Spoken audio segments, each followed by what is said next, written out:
Johnny Carson told everyone who the 9 Golden Age visitors were that were really bad.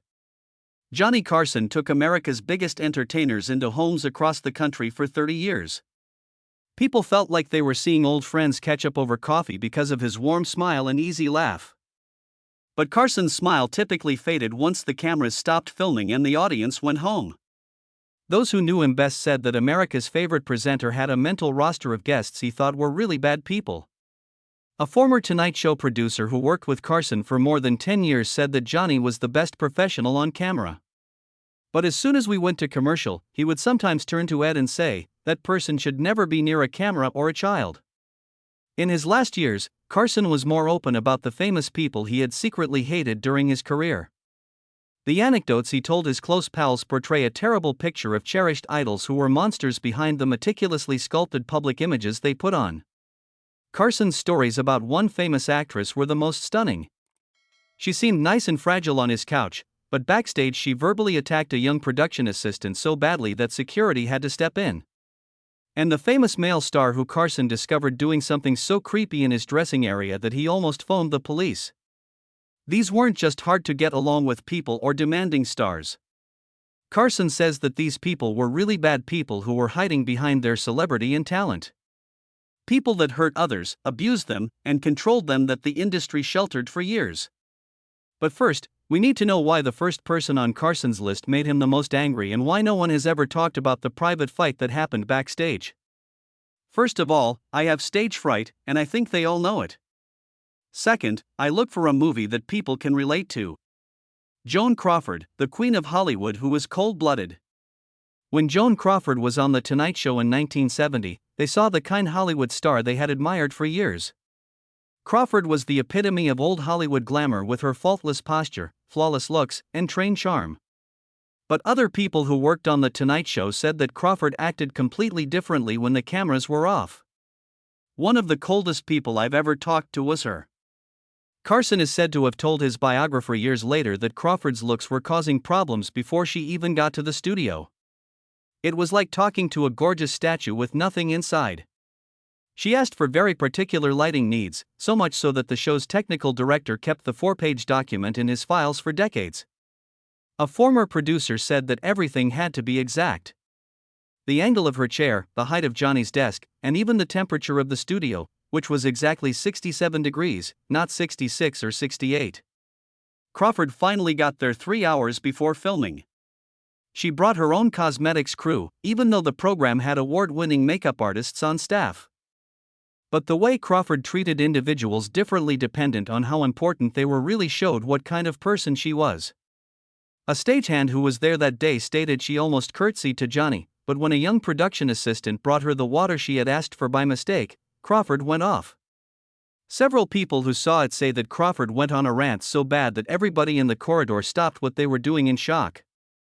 She is said to have told the assistant, a 20-year-old woman just starting out in the business, that she was a brainless little tramp and told her to look for work at a brothel where being bad at your job might help. The young woman ran away crying, and Crawford told her to fire her. Carson's producer said no, which made things tense during the whole session. But the most distressing thing about Crawford's presence wasn't simply how she treated personnel, it was how she changed as soon as the cameras started rolling. She acted like a machine that was a lady. Remembered. She had practiced every answer and every laugh. Every unplanned moment felt fake.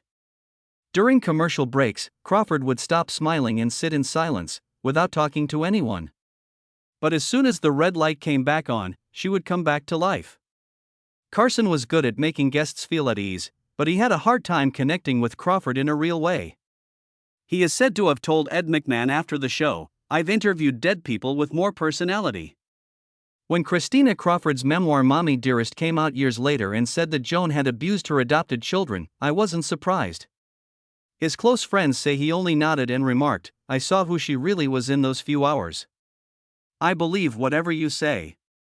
But Carson was far more worried about his next enemy than he was about Crawford's cool calculating. Using raw might to scare and threaten. I can answer that by saying that I play Daphnis and Chloe at such nice times. Frank Sinatra, who Carson, the charming bully, couldn't stand. Frank Sinatra and Johnny Carson seemed to get along well on TV, even friends. The famous singer would speak jokes, anecdotes, and sometimes sing, while Carson acted as a polite host. But behind the scenes, Carson apparently really didn't like Sinatra, not because of his talent, which Carson acknowledged, but because of how he treated people when he believed no one important was watching. He'd be a mob enforcer if he didn't sing. According to several biographies, Carson once informed a buddy that he was both. Crew members knew that Sinatra's appearances on The Tonight Show were always tense.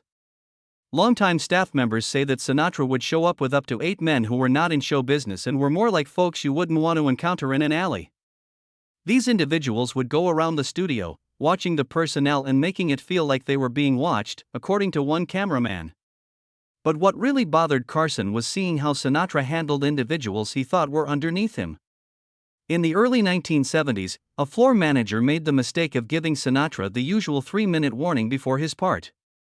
Several people who saw it happen said that Sinatra grabbed the man by the tie and drew him close, stating, "Nobody tells me when I've got 3 minutes. When I'm ready, I'll go on." The manager of the floor, a Korean War veteran in his 50s, was clearly disturbed up after. Carson almost called off the program when he spotted this encounter on his office monitor. The only thing that made him keep going was the producer's reminder of how high Sinatra's ratings would be. Sinatra's unreliability was another cause of stress. He is said to have cancelled appearances at the last minute several times, including once just 2 hours before taping when he was already in the building but changed his mind. The most telling thing happened during a commercial break when Sinatra made a statement about the looks of a female staff member that was loud enough for people surrounding to hear. He broke his customary professional distance and sharply told the person not to talk about his personnel that way here. You could feel the tension in the air, and Sinatra was clearly shocked that anyone, even Johnny Carson, would stand up to him. When the cameras came back on, both men kept up their professional fronts, but crew members saw that Carson's queries got shorter and less interested. After that show, Carson is said to have instructed his producer, "I don't care how many ratings he gets, limit him to once a year at most." What makes this so important is that Carson rarely made decisions about who to book and virtually never banned people outright. It said a lot about how much he didn't like Sinatra's behavior that he limited the singer's appearances. While Sinatra showed the mean side of celebrity power, Carson's next guest showed a different type of difficult, an ego that was too big to fit in any box or structure. The argument against what I'm saying now is that the planet is filled. All of the best young filmmakers are wet. The brilliant Orson Welles, who thought norms were for other people. During the Carson era, Orson Welles was a guest on The Tonight Show many times. His booming voice, larger-than-life appearance, and amazing stories from his long career always made for great TV. A lovely, intelligent storyteller was on TV for people at home. Carson and his team spotted something different. A man whose ego had grown so big that he thought the laws of television didn't apply to him.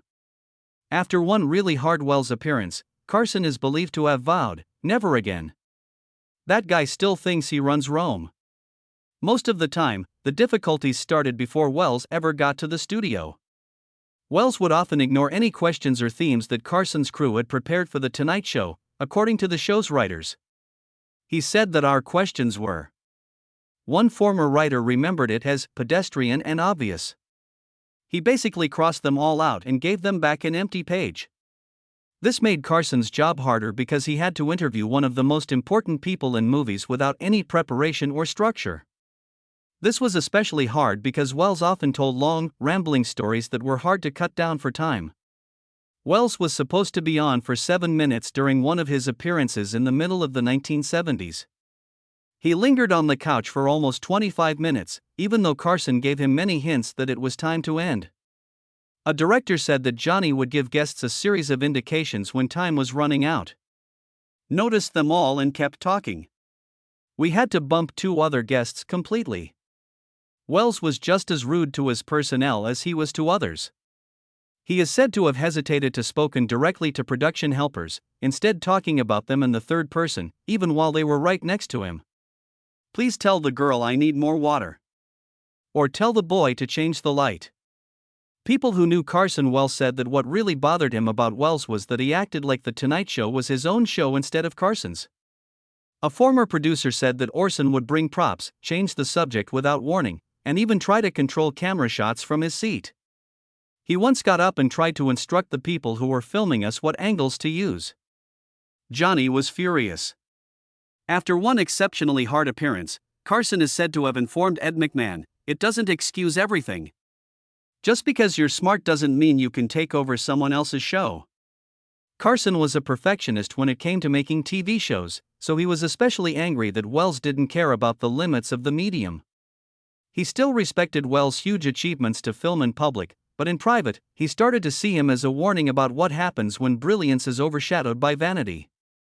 Wells was hard to deal with since he had a big personality, but Carson's next hard visitor was a whole different story.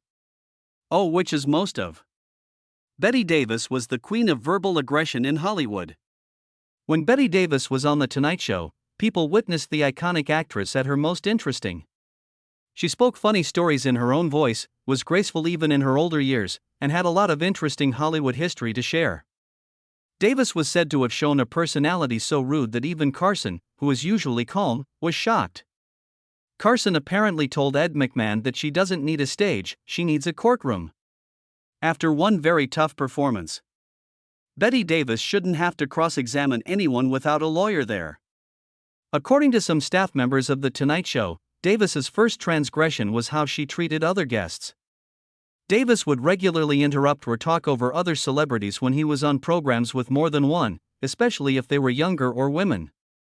She would literally turn her back on other guests who were sitting on the couch. A former talent coordinator said that if someone else was telling a funny story, you could see her getting angry and strategizing how to get back in charge. Davis's behavior was considerably worse behind the scenes. She is said to have asked for whiskey in her dressing room before shows. Guests of her time drank much, but sometimes her drinking made her say and do things that weren't suitable. Female staff members who worked on the show in the 1970s say that Davis often used sexist and racial language that was shocking even at that time. One makeup artist remembered Davis turning her down and asking for someone whose hands don't shake like they've been drinking for 3 days. Hey Carson made an exception for Davis when she started yelling at a cue card holder for being too slow during a rehearsal, even though she usually stayed away from conflict. Johnny actually stepped in and remembered a production assistant who saw what happened.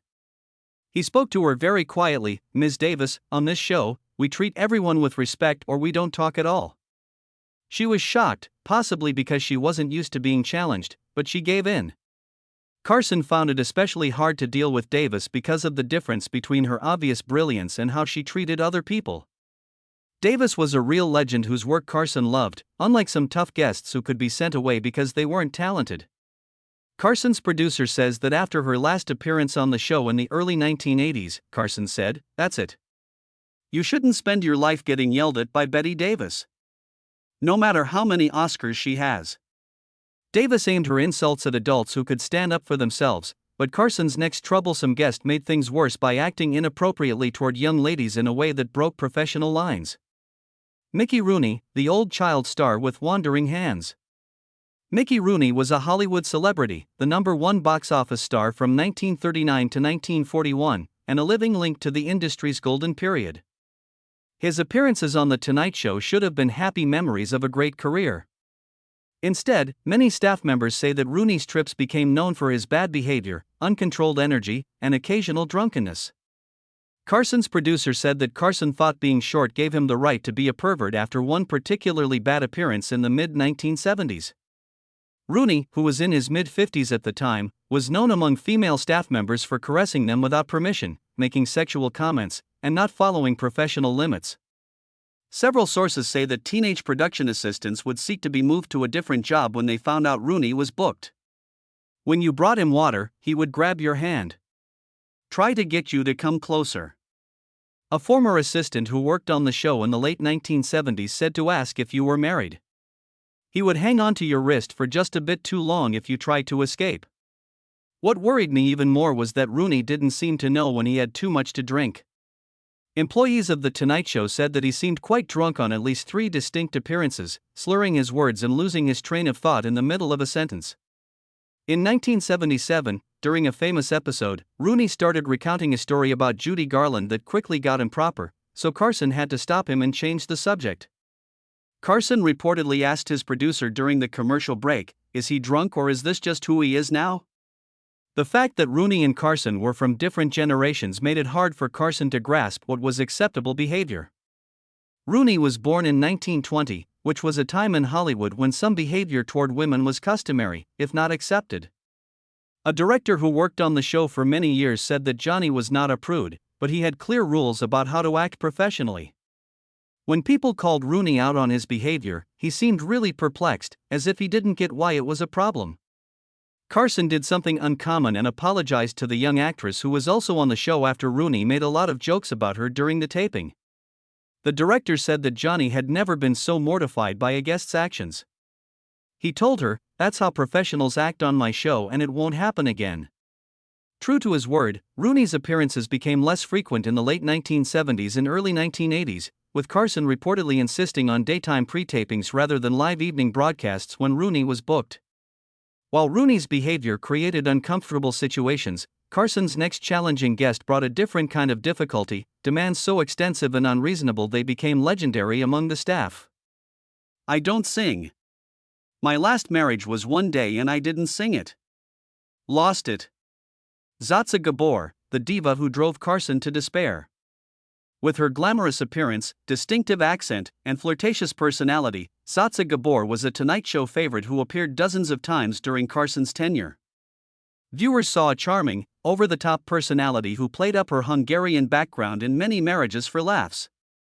Behind the scenes, according to numerous staff accounts, Gabor was one of the most demanding, difficult guests in the show's history. "I'd rather interview a cat," Carson reportedly quipped, after a particularly exhausting Gabor appearance. At least the cat wouldn't need 3 assistants and special lighting. Gabor's demands began long before she arrived at the studio.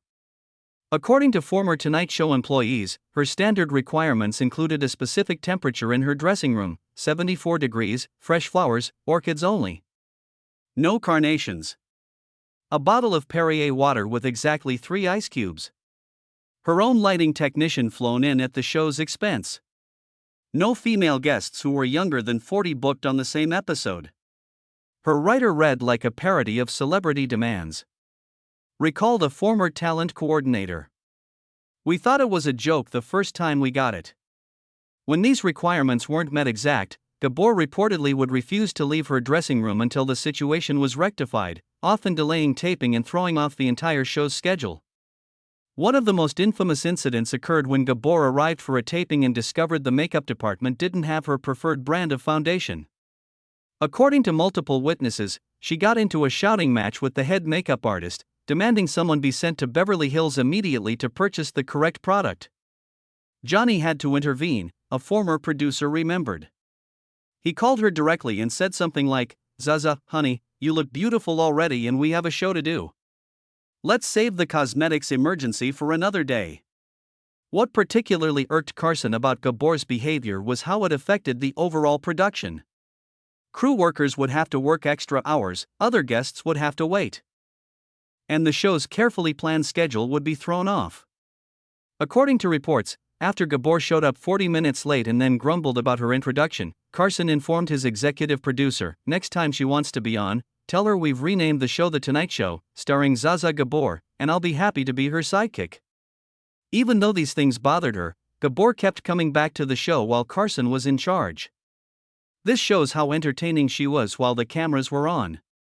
Gabor's diva demands made things difficult from a practical point of view, but Carson's next difficult guest caused a different kind of trouble.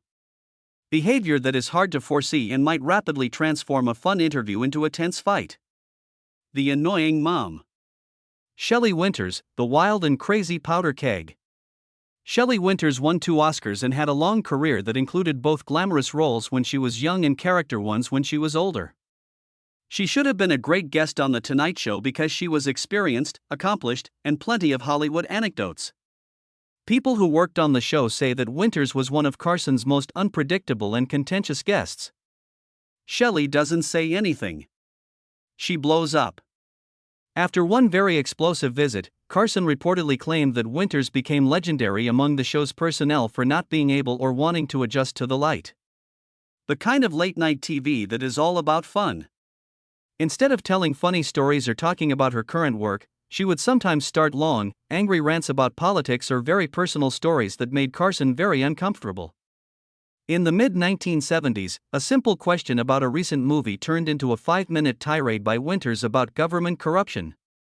Carson had a hard time finding a way to switch to a commercial in a funny way. A former director said that Johnny was great at directing conversations, but with Shelley, it was like attempting to steer a storm. He could only wait for her to run out of steam once she began rolling.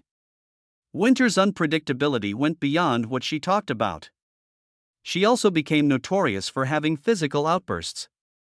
In a memorable incident on a British talk show, she hurled a glass of whiskey in the face of fellow guest Oliver Reed after he made sexist comments.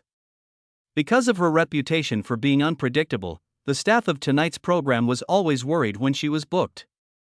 Would mysteriously vanish before her parts?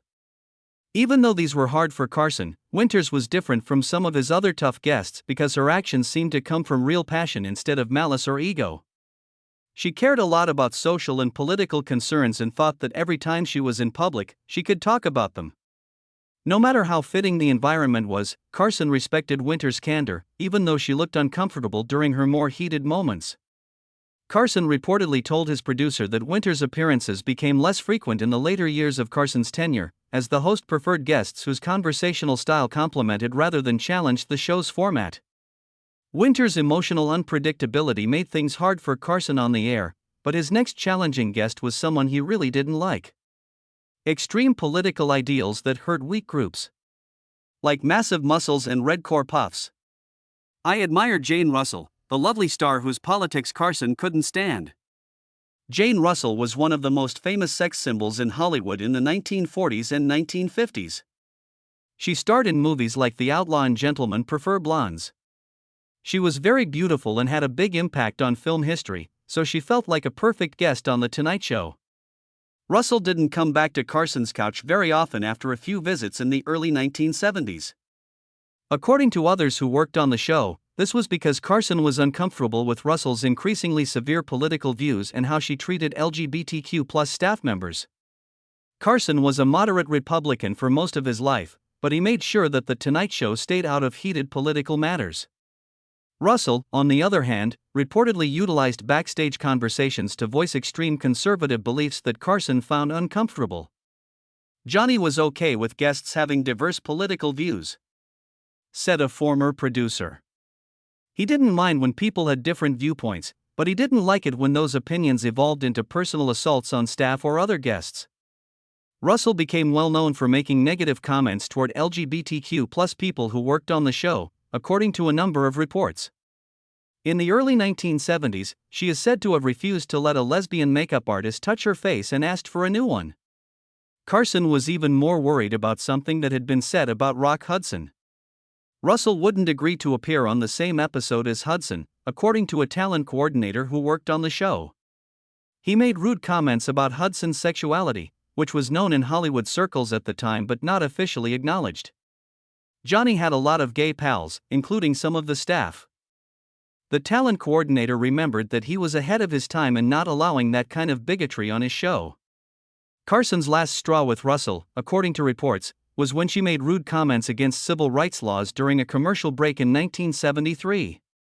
Several crew members heard what she said, and it is said that Carson heard it too, even though it wasn't caught up by the microphones. Russell was significantly missing from the list of guests on The Tonight Show throughout the rest of Carson's time as host. One of the few unambiguous times where Carson seems to have personally blocked future appointments. What made this case stand out was that Carson didn't want to exclude visitors outright, especially ones who were as famous and important to Hollywood as Russell. For him to take such a strong stand said a lot about how much he didn't like what she was doing. Russell's politics and how he treated his staff caused a permanent schism with Carson. However, his last and possibly most extreme disdain was for a comic whose public persona and private behavior were said to be very different. I've never asked you this before, but I'm asking you now just to hold it. Carson termed Jerry Lewis, the comedian, truly hateful. Jerry Lewis was one of the most successful entertainers in the United States. He was a trailblazing comedian, actor, director, and humanitarian who was recognized for his annual telethons that raised money for research on muscular dystrophy. He was a world-famous star because of his crazy energy and physical comedy. Many people who worked on The Tonight Show said that Lewis was one of the most unpleasant and rude celebrities in Hollywood. This reputation earned him a spot on Carson's personal blacklist. He's what happens when your ego gets ahead of your talent. Carson is said to have told a co-worker this after a very bad Lewis performance in the middle of the 1970s. Lewis didn't hide his dislike for Carson, unlike some rude guests who held their worst behavior for people underneath them. Lewis talked over Carson many times during one infamous appearance, took questions meant for other guests, and even reached over and fixed Carson's tie without permission, which made the typically calm host quite angry. A former producer talked about the rule. You can't touch Johnny until he does first. Lewis knew this and did it nevertheless to show he was in charge. People say that Lewis was much worse to his crewmates. Many people say that he wouldn't learn the names of his workers and would instead call them "Hey you or camera guy" or "makeup girl," no matter how experienced or senior they were. One very upsetting thing that happened was that a camera operator was said to have softly coughed during Lewis's rehearsal. Several people said that Lewis stopped everything and started yelling. Yelling that the cameraman was a professional who breathes like an amateur and demanding that he leave the studio. A floor manager who was there said that Jerry yelled at a camera operator for breathing too loudly. The poor guy couldn't talk or breathe because he had allergies. Carson didn't like how Lewis acted in front as a devoted advocate for children but in private as someone who didn't care about individuals who couldn't help his career. A producer who worked closely with Carson said that Johnny's Jekyll and Hyde routine made him feel sick. You could see Jerry cry on his telethon about how much he loved kids, but then you could see him treat people like they were less than human on our show. Carson is said to have warned his executive producer after Lewis's last visit on The Tonight Show in the early 1980s, "Never again."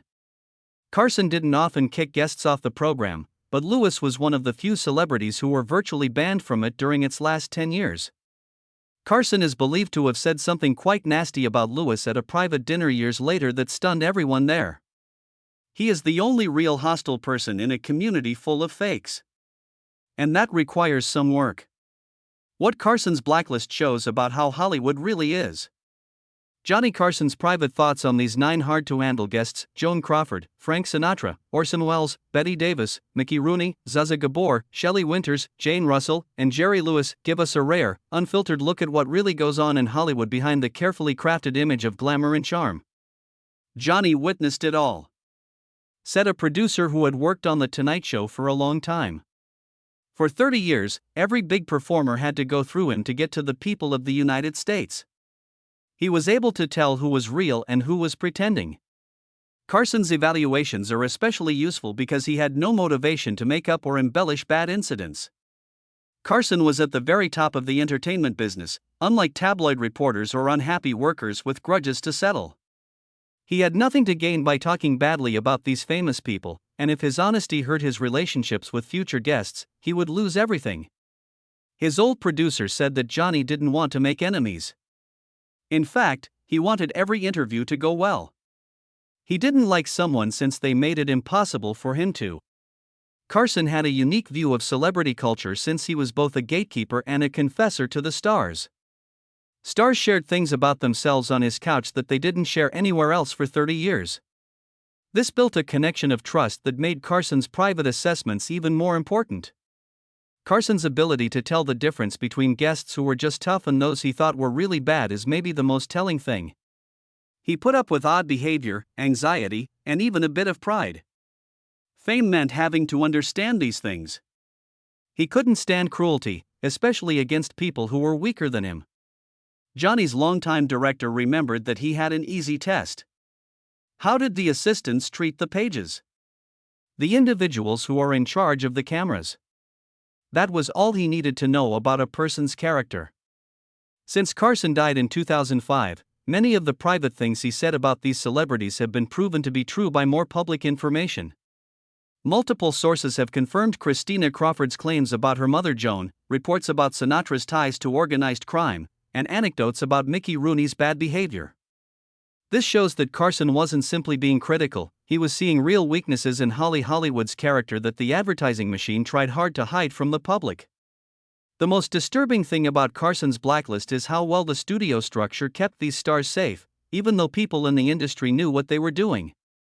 Long before social media and cancel culture, celebs could act terribly in private while keeping their public images spotless. They knew that studios, networks, and periodicals all had a stake in keeping them marketable. A former Tonight Show writer said that one cell phone footage might kill a career nowadays.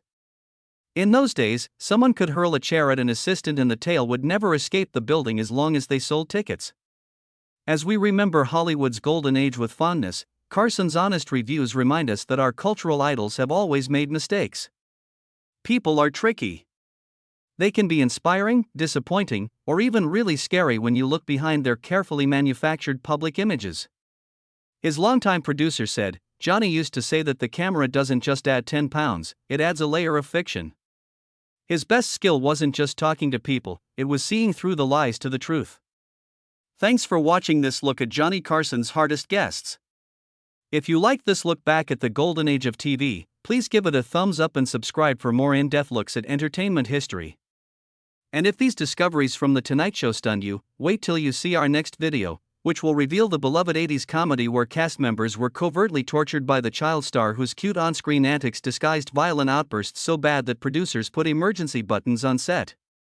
Click the bell symbol so you don't miss this big Hollywood news story that comes out next week.